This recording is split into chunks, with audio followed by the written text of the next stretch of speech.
Assalamualaikum warahmatullahi wabarakatuh. Bismillahirrahmanirrahim. Alhamdulillahi rabbil alamin. Wal aqibatu lil muttaqin wala udwana illa 'alal zalimin. Asyhadu an la ilaha illallah wahdahu la syarika lah. Rabbul arsyil azim. واشهد ان سيدنا ونبينا محمدا عبده ورسوله سيد الخلائق والمتقين اللهم صل وسلم على سيدنا ومولانا محمد خاتم النبيين وامام المرسلين وعلى اله وصحبه اجمعين اما بعد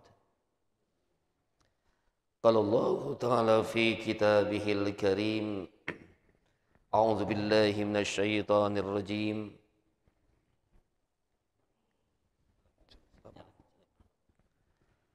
وسارعوا إلى مغفرة من ربكم وجنة أرضها السماوات والأرض أعدت للمتقين الذين ينفقون في السراء والضراء والكاظمين الغيظ والعافين عن الناس والله يحب المحسنين والذين إذا فعلوا فاحشة أو ظلموا أنفسهم ذكروا الله فاستغفروا لذنوبهم وما يغفر الذنوب إلا الله ولم يصروا على ما فعلوا وهم يعلمون أولئك جزاؤهم مغفرة من ربهم وجنات تجري من تحتها الأنهار خالدين فيها ونعم أجر العاملين قال النبي صلى الله عليه وسلم من سلك طريقا إلى العلم سهلك الله طريقا إلى الجنة صدق الله العظيم وصدق رسول النبي الكريم ونحن على ذلك من الشاهدين الشاكرين والحمد لله رب العالمين. Yang kami hormati dan kami ta'zimi Ta'mir Masjid Nurul Iman, para alimil ulama, tokoh masyarakat, tokoh agama, para ustadz, para kiai, bapak haji, ibu hajah, jamaah kajian subuh yang dirahmati Allah. Bersyukur kita kepada Allah, pagi ini kita dapat kembali hadir menjalankan ibadah salat subuh berjamaah, dilanjutkan dengan mengikuti kegiatan ta'lim subuh setiap Ahad. Semoga kehadiran kita, niat baik kita semua menjadi catatan amal ibadah, amal soleh kita di sisi Allah Subhanahu wa ta'ala.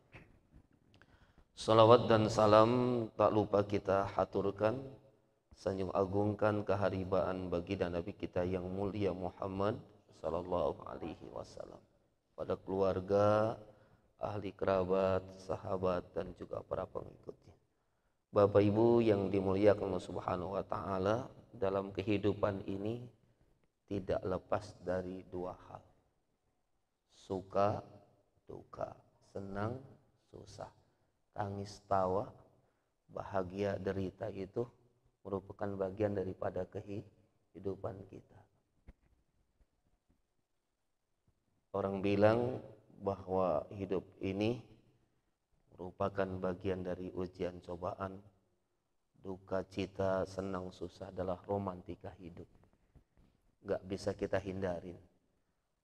Maka kata Allah dalam Al-Quran, Subhanalladzi khalaqal azwaj, Maha suci Allah, zat yang telah menciptakan kehidupan itu pasang-pasangan, siang malam, laki perempuan, itu pasang-pasangan. Maka ketika dihadapkan dari salah satunya, suka, sebagai hamba Allah yang beriman, sikap harus bijak dan arif sesuai dengan tuntunan Allah dan Rasul, yaitu bagaimana selalu bersyukur kepada Allah. Ketika duka yang kita hadapi, musibah yang menimpa, maka kita sikap orang yang beriman, sabar dan ridho atas apa yang diberikan oleh Allah. Maka di dalam kitab ini diterangkan kata Rasulullah Shallallahu Alaihi Wasallam, "Ajabtu lil mu'minin." Aku kagum terhadap orang yang beriman. Nabi itu kagum, bangga terhadap orang yang beriman. Orang yang beriman yang mana yang dikagumi oleh Rasulullah Shallallahu Alaihi Wasallam? Orang yang ketika mendapatkan nikmat, mendapatkan anugerah kenikmatan dari Allah Subhanahu wa taala, besar atau kecil, lahir atau batin, yang terasa maupun yang tidak terasa, keluar dari lisannya pujian kepada Allah. Likulli ni'matin alhamdulillah. Dia memuji Allah, alhamdulillah. Diberikan nikmat oleh Allah sekecil apapun, alhamdulillah. Apalagi besar, alhamdulillah. Kenapa demikian kata Rasulullah Sallallahu Alaihi Wasallam? Kalau orang yang beriman mendapatkan nikmat, lalu memuji kepada Allah, dia bersyukur kepada Allah, nikmat itu mendatangkan berkah. Apa berkah itu? Kata Rasulullah Sallallahu Alaihi Wasallam, al barakatu ziyadatun fil khair ba'dal khair. Kebaikan yang Allah berikan, nikmat yang Allah berikan itu baik. Ditambah-tambah lagi kebaikan itu. Itu namanya berkah.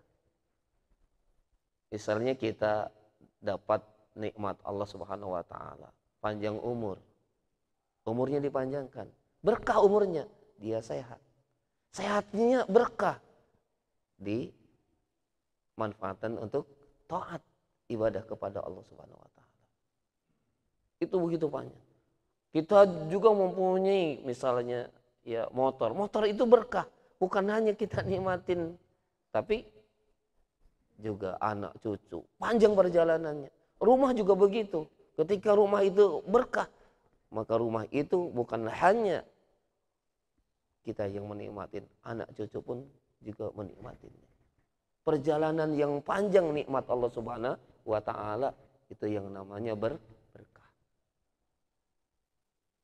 Makanya kita hidup ini nggak usah neko-neko, biarlah kita uangnya banyak, yang penting berkah itu. Daripada sedikit musibah terus. Berkah. Bapak Ibu yang dimuliakan Allah Subhanahu wa taala, selalu bersyukur kepada Allah. Lalu kemudian orang yang beriman kepada Allah yang dikagumi oleh Rasulullah sallallahu alaihi wasallam, selain dia bersyukur ketika dia mendapatkan nikmat, dia sabar ketika dia mendapatkan musibah, ujian, cobaan Allah Subhanahu wa taala. Kemarin saya ngisi tausiah 40 hari wafatnya putranya yang barusan usia 1 bulan meninggal dunia. Orang tuanya sedih, duka cita, wajar, dan itu merupakan bagian daripada sifat sisi manusia. Sedih kalau ditinggalkan oleh yang tercinta. Jangankan kita, Rasulullah aja menangis ketika putra-putrinya meninggal tuh. Tapi tidak berlarut. Makanya duka cita itu Rasulullah Shallallahu Alaihi Wasallam mentarikkan hanya 3 hari. Selanjutnya harus cepat kembali, move on bahasa anak sekarang. Jangan sampai berlarut musibah, apalagi meratap. Anak yang didambakan 5 tahun berumah tangga belum dikaruniai putra, keturunan. Ketika hamil bapak dan saudara, dapat lahir ke dunia 1 bulan meninggal dunia. Gimana ada sedihnya? Sedih pasti kan. Bapak Ibu yang dimuliakan Allah Subhanahu wa taala, terutama ibundanya, nangis terus. nggak berhenti nangis. Gimana ndak nangis? Dia yang mengandung, dia yang melahirkan, usia 1 bulan meninggal dunia. Itulah ibu-ibu, Pak. Kalau ditinggalkan suami, dia cepat move on-nya. Kalau ditinggalkan anak 10 tahun belum tentu hilang. Keingetan terus anak itu. Oh ya Allah. Lain kalau bapak. Bapak itu ditinggalkan anak itu cepat move on. Tapi kalau ditinggalkan istri, itu yang susah move on. Walaupun istrinya jelek, rebek, belek, pendek, ketika ditinggalkan istri nangis, sedih. Terbayang kebaikan-kebaikannya. Maka kata Haji Omar Irama, kalau sudah tiada baru rasa. Iya. Maka Bapak Ibu yang dimuliakan Allah Subhanahu wa taala, sedihnya. Kalau ibu-ibu, Masya Allah, ditinggalkan anak yang sedih. Tinggalkan suami, ya sedihnya nggak seberapa. Sedih tapi cepat. Kalau bapak ditinggalkan anak, sedih. Tapi sedihnya juga nggak seberapa. Bilang sama istrinya, Bu, nggak usah sedih-sedih. Itu milik Allah. Namanya anak itu kan milik Allah. Kata, kenapa pikirnya? Nanti buat lagi aja. Tapi kalau Masya Allah ibu mengandung 9 bulan 10 hari, melahirkan dalam langsung, Masya Allah sedih sekali. Kalau bapak, kalau suami ditinggalkan istri itu, Masya Allah sedih. Makanya banyak suami enggak tahan. Akhirnya cari ganti lagi, nikah lagi. Enggak usah lah mamanya masih muda-muda. Udah tua. Abah saya itu usia 75 tahun.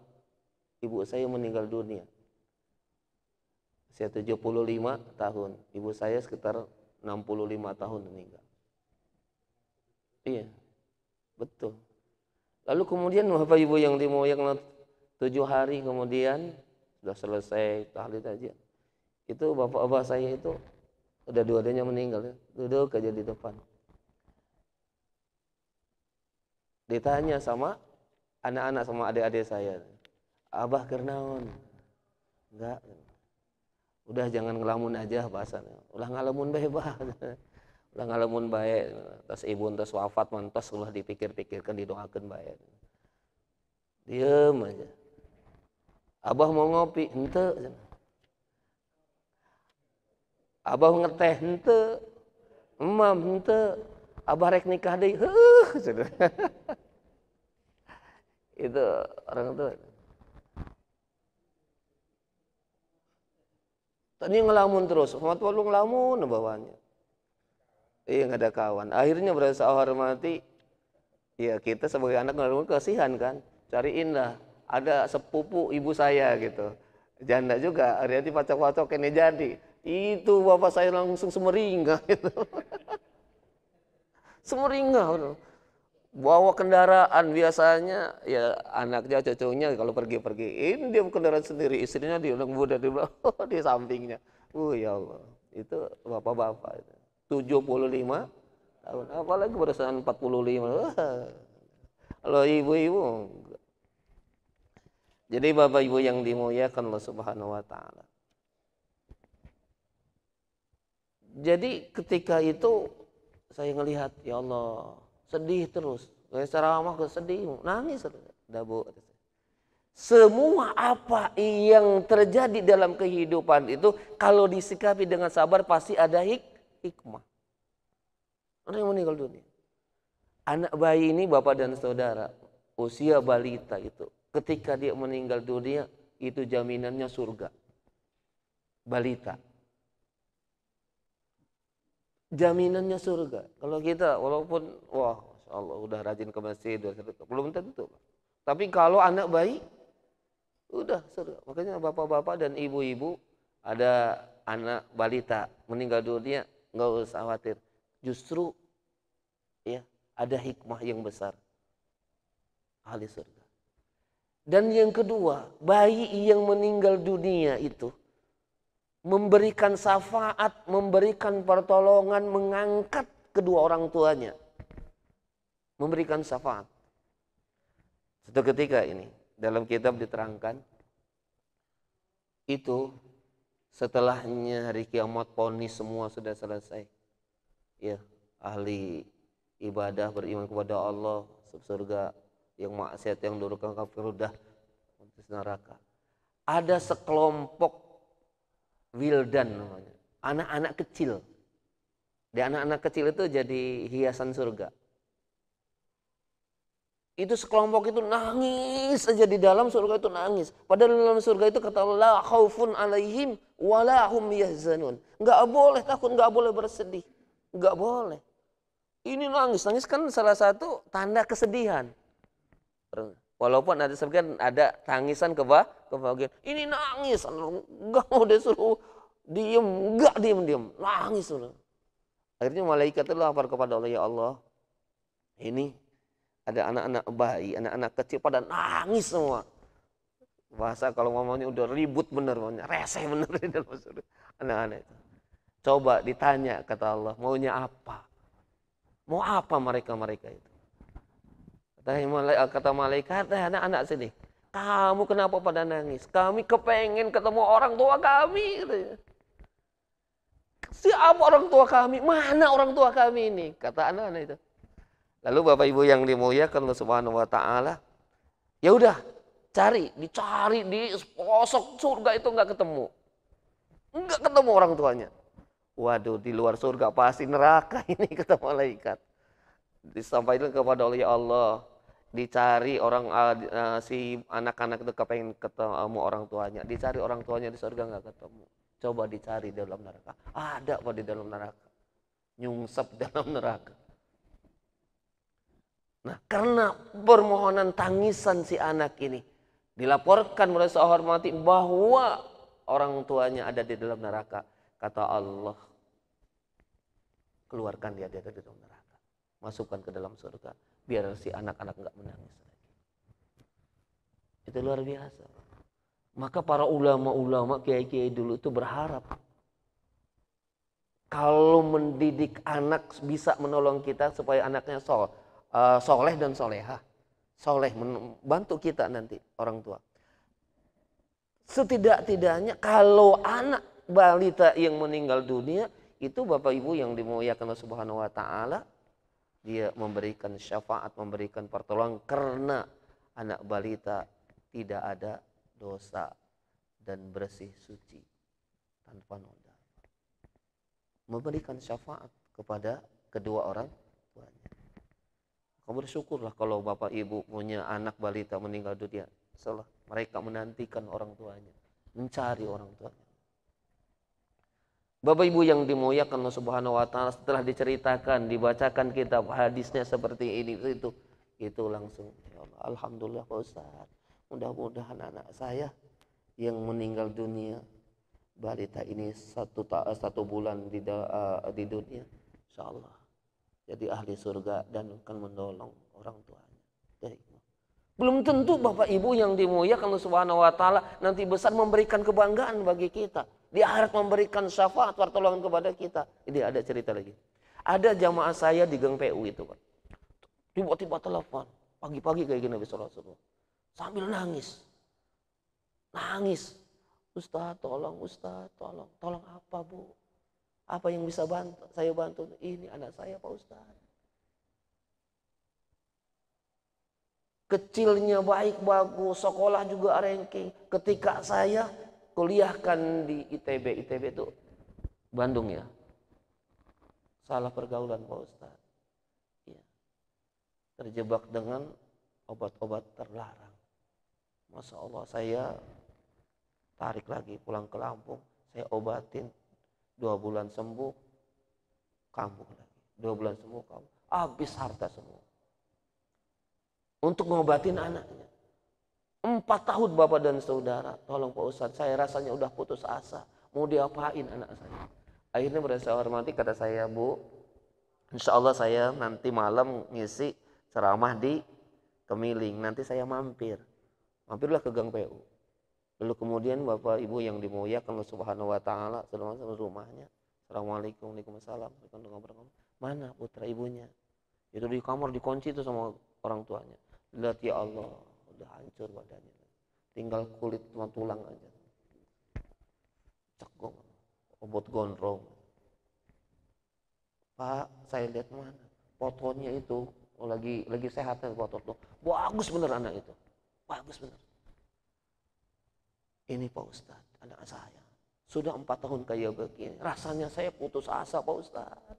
Nggak ada harapan lagi. Akhirnya tidak lain dan tidak bukan kita kembalikan kepada Allah. Semua kita milik Allah, kembali kepada Allah. Akhirnya saya ajak berdoa, yuk berdoa sama-sama. Saya minta air, tolong. Akhirnya udah hormati selesai saya berdoa sama-sama. Saya bilang, Bu, ini kasih minum untuk anak ibu. Sebagian dimasukkan aja ke badannya. Bapak Ibu yang dimuliakan Allah Subhanahu wa taala, kata saya tunggu 3 hari ya. Andai kata selama 3 hari ini dan insya Allah dia akan ada perubahan sembuh. Biqudratillah, dengan kekuasaan Allah, dengan izin Allah. Tapi andai kata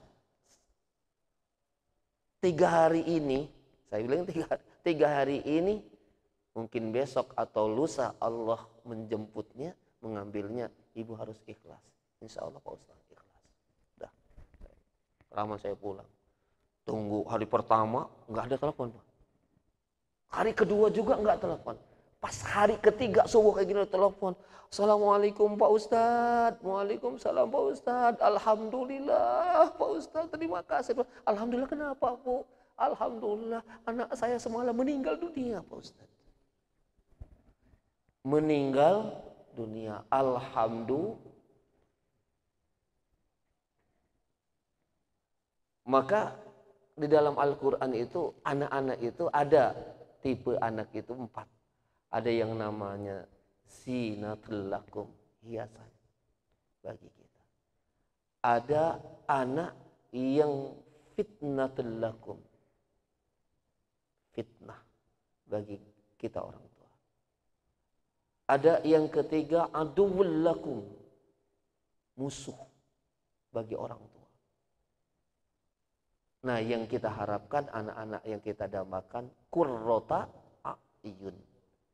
Yang sering kita baca doa harapan kita kepada Allah, Rabbana hablana min azwajina wa dzurriyyatina qurrata a'yun.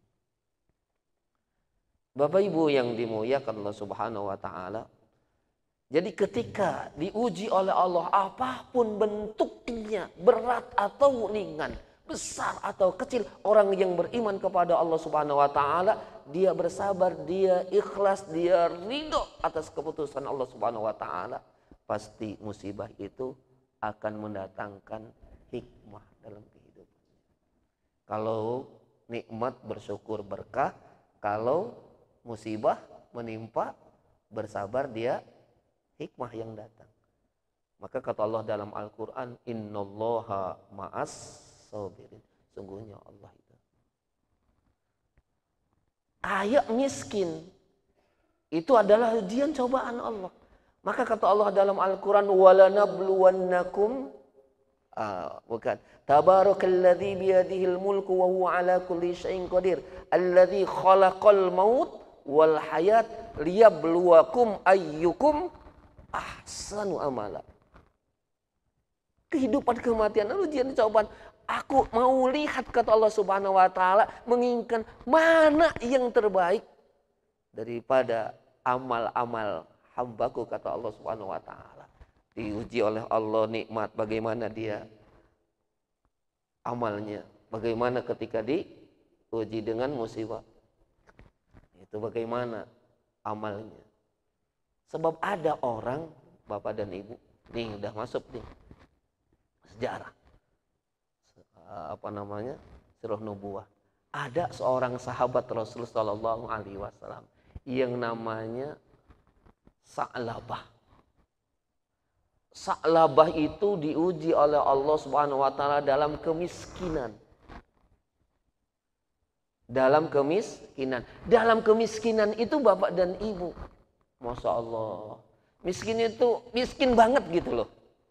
Kalau kita mau miskin, masih makan 3 kali sehari, pakaian masih gonta-ganti, ke pesta masih wah mewah, miskin, ngomong masih miskin. Tapi ini salabah ya Allah Pak. Makan sehari-hari aja, itu belas kasih. Makan sehari-hari belas kasih dari sahabat-sahabatnya. Lalu kemudian Pak, ketika dia sholat, ikut berjamaah, rajin benar, 5 waktu itu nggak pernah tinggal. Tapi ada keanehan dalam diri Sa'labah itu. Ketika Rasulullah SAW ngimamin sholat, Assalamualaikum warahmatullah. Nah, fikih. Nih, ke fikih dulu bentar. Ketika ibu sholat, Assalamualaikum warahmatullah. Itu salam merupakan rukun daripada sholat. Mengucapkan salam. Yang mana? Yang pertama, Assalamualaikum warahmatullah. Enggak pakai wabarakatuh ya. Cukup Assalamualaikum warahmatullah. Assalamualaikum warahmatullah. Di dalam kitab Fathul Mu'in diterangkan, apabila kita sholat salamnya sampai wabarakatuh, hukumnya karohah, makruh. Makruh hukumnya. Nah, yang wajib salam yang pertama, Assalamualaikum warahmatullah. Salam yang kedua, sunnah hukumnya. Sunnah hukumnya.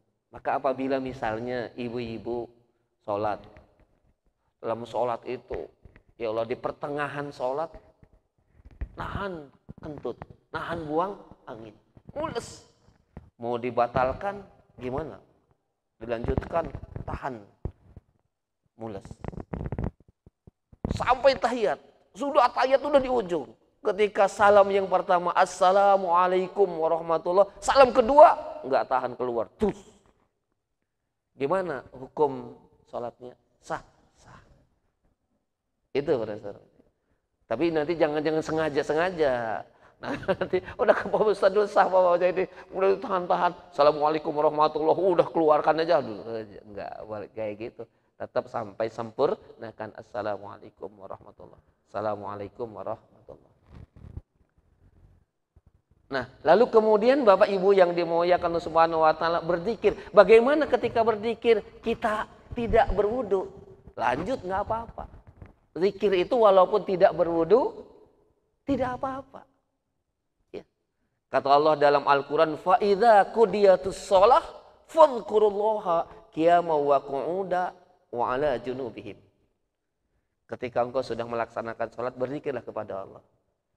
Duduk, berdiri, berbaring. Kalau enggak ada kerjaan atau kegiatan apa-apa, ya duduk. Kalau mungkin sedang tergesa-gesa ada kerja, ya berdiri sambil jalan. Kalau dalam keadaan sakit, berbaring, zikir itu. Saking pentingnya. Kenapa demikian? Kata Imam Syafi'i radhiyallahu anhu, sholat kita itu Bapak dan Ibu pada dasarnya enggak diterima oleh Allah. Bagaimana enggak diterima oleh Allah? Kenapa Pak Ustadz? Sholatnya kurang khusyuk, bacaannya kurang fasih, gerakannya kurang tumaninah misalnya itu. Ingat hatinya kemana-mana. Kemana-mana. Jadi enggak diterima sholat kita itu pada dasar. Nah, ketika kita berzikir astagfirullahaladzim alladzi la ilaha illa qayyum wa atubu ilaihi, astagfirullahaladzim alladzi la ilaha, sampai zikir selesai. Itu maka berasa hormati salat langsung diterima dengan zikir istighfar. Maka istighfar salat itu untuk mengkifarati salat yang kurang. Maka ketika habis salat, Allahumma anta salam wa minka salam. Terus, jangan Allahumma anta salam langsung jalan. Walikal masih langsung ngacir. Jangan. Kita udah sekarang nanti dikir dulu. Untuk mengkifaratin, untuk mengtipek kekurangan sholat kita itu. Lalu kemudian bagaimana? Ini kefikih dulu. Ini Bapak Ibu yang dimuliakan Allah Subhanahu wa taala. Gimana Pak Ustadz?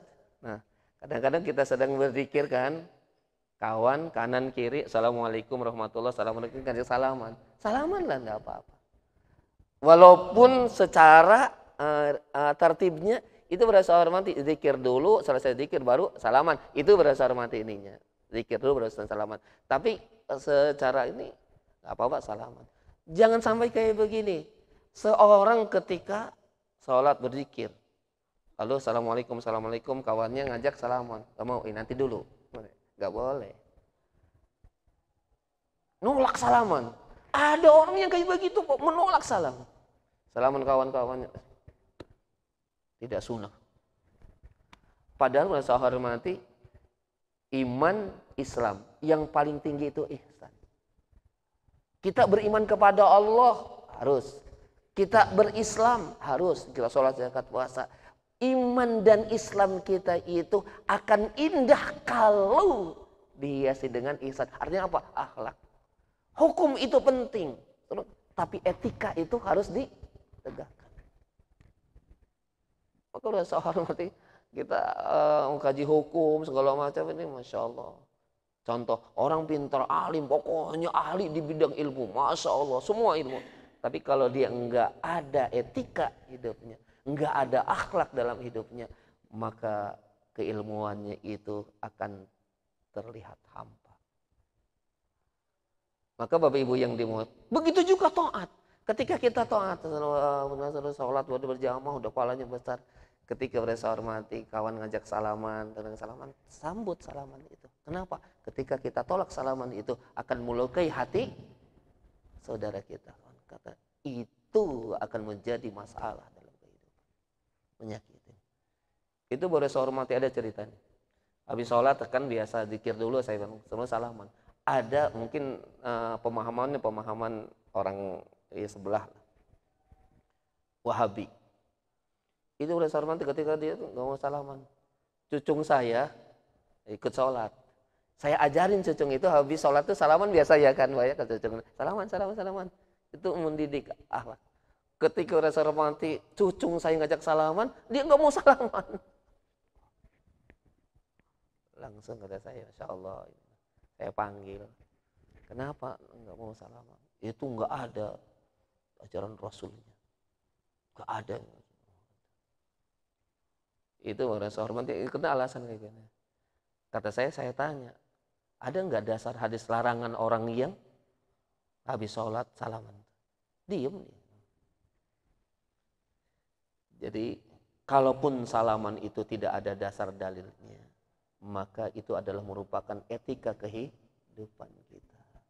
Maka orang bilang, di mana bumi dipijak, di situlah langit dijunjung. Kalau ada di masyarakat kita, di masjid kita, ya memang kebiasaannya habis sholat salaman, dia ikut salaman, gak apa-apa.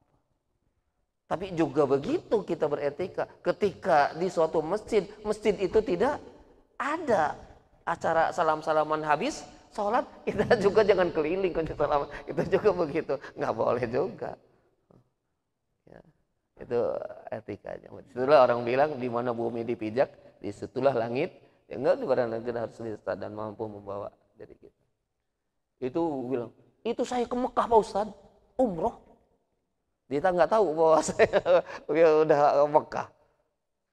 Udah ke Mekah itu Pak Ustadz, nggak ada habis sholat itu salaman. Oh gitu ya. Kamu udah umroh berapa kali? Kemarin saya nggak ada yang salaman. Oh, kalau di Mekah ada acara salaman sebulan belum selesai. Begitu banyaknya manusia.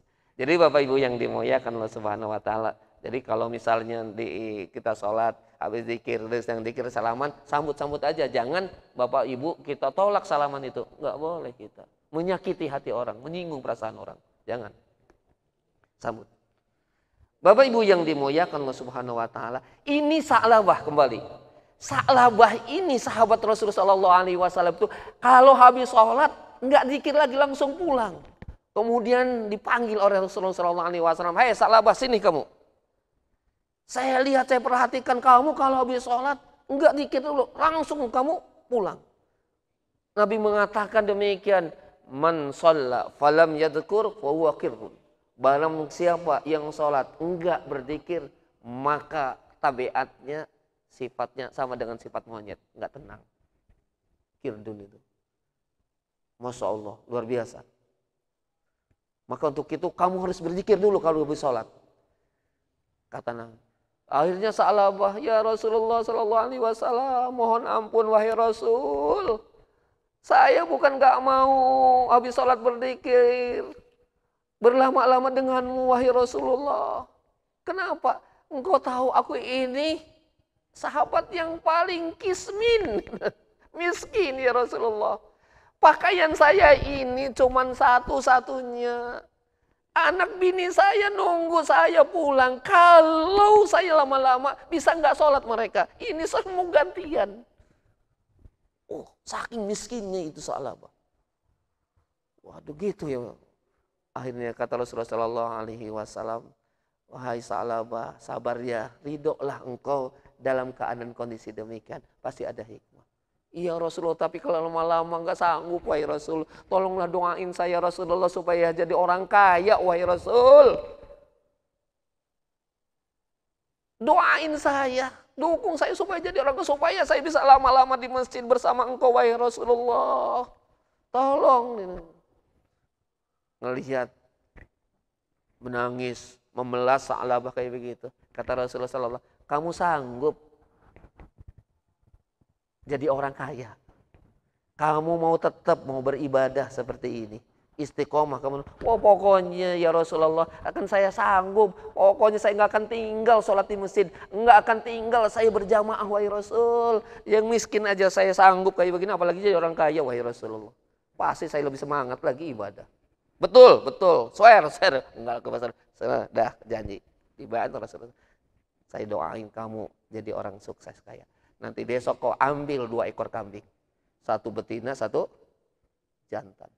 Oh, kasih didoain Rasulullah, berkah. Itu barusan sebulan 2 bulan, setahun udah beranak pinak. Bertahun-tahun udah, oh Masya Allah, Sa'labah jadi orang kaya. Bisa beli ini, bisa mau kebunnya seluas mata memandang di mana-mana. Ketika jadi orang kaya itulah Sa'labah sibuk dengan kekayaannya. Tadinya rajin sholat di masjid. Sholat berjamaah tiap waktu. Tinggal 1 waktu. Maghrib toh. Kemudian 1 seminggu sebulan maghrib aja. Kemudian hilang. Gak nongol Pak. Dohor gak kelihatan, asar gak kelihatan, maghrib gak, subuh gak kelihatan, apa lagi subuh gak kelihatan. Nongolnya cuman mingguan. Jumat itu juga paling belakang. Biasanya depan yang paling belakang. Lalu dipanggil oleh Rasulullah SAW, wahai Sa'labah, kenapa engkau tidak kelihatan di masjid? Kenapa engkau tidak mau berjamaah sholat di masjid? Wahai Rasulullah, ampun wahai Rasulullah, maaf, saya sibuk wahai Rasulullah. Sibuk dengan kaya, enggak lagi ke masjid, Masya Allah. Akhirnya sudah datang waktu membayar zakat. Orang kaya diambil zakat, suruh bayar zakat. Sa'labah diminta untuk mengeluarkan zakat, nggak mau. Dipaksa cari kambing-kambing yang kecil-kecil, yang kurus-kurus dikasih. Lama-lama dia nggak mau, menolak. Apa saya berzakat? Untuk siapa? Ini hasil jerih payah saya. Lupa dia asal usulnya. Lupa dia siapa yang mengangkat, siapa yang menolak, siapa yang mendukung. Lupa. Sa'labah. Akhirnya Bapak Ibu yang dimuliakan Allah Subhanahu wa taala, Allah murka. Akhirnya Sa'labah kufur nikmat yang tadinya rajin ibadah, rajin sholat berjamaah. Akhirnya Sa'labah dengan sibuk kekayaannya, dengan kekayaannya Sa'labah lupa diri, lupa daratan. Musibah menimpa, dihancurkan harta dan kekayaannya, semua berdasar mati habis. Sa'labah meninggal dunia dalam keadaan kufur nikmat. Itu intinya Pak. Orang kadang-kadang sukses diuji oleh Allah dalam kesusahan, dalam kesulitan, dalam kemiskinan. Tapi pada saat hormati belum tentu sukses dalam kesuksesan, dalam keberhasilan, dalam kemewahan. Ya. Kayak kita ini Pak, maaf gitu. Maaf ini. Ya artinya miskin enggak, atau kaya juga enggak, pengusaha bukan. Iya, sederhana hidup kita. Coba nih ibu-ibu macam-macam ini ibu-ibu, punya uang, nggak usah uang 5 miliar aja lah. Ibu dikasih rezeki 5 miliar misalnya ibu-ibu ini. Saya yakin ibu-ibu nggak lagi ke pengajian, nggak lagi merasa hormati hadir, nggak lagi. Pokoknya orang kalau telepon, Bu, gimana Bu? Mohon maaf Pak Ketua, Pak Hadi, mohon maaf, ini saya nggak ke pengajian. Kenapa? Lagi di Jakarta. Wow. Telepon lagi, maaf, lagi di Singapura. Oh, lagi keliling terus shopping. Ya, macam kemarin kita ini nggak usah punya uang 5 miliar, 500.000 aja maunya jalan aja. Maunya keliling aja. Iya. Jadi Bapak Ibu yang dimuliakan Allah Subhanahu wa taala, jadi kisah Sa'labah itu menjadi rasa hormat perhatian kepada kita. Bagaimana hidup kita ini, apapun yang menimpa kepada diri kita, bentuk musibah atau bentuk nikmat, maka kita harus arif-ariflah, bijak-bijaksana menyikapinya. Ketika itu hal yang duka, hal yang sulit, hal yang susah, musibah menimpa, kita ridho, kita ikhlas, kita sabar, pasti ada hikmah di hari kemudian. Dan ketika kita diuji oleh Allah dengan kenikmatan-kenikmatan, jangan sampai lupa diri, kita harus bersyukur kepada Allah Subhanahu wa taala. Insya Allah dengan syukur itu akan mendatangkan keberkahan dalam hidup. Ini saja yang dapat saya sampaikan. Mudah-mudahan ada manfaat hikmahnya. Terima kasih segala perhatian. Mohon maaf atas segala kekurangan. Wallahu muwaffiq ila aqwamit thoriq. Assalamualaikum warahmatullahi wabarakatuh.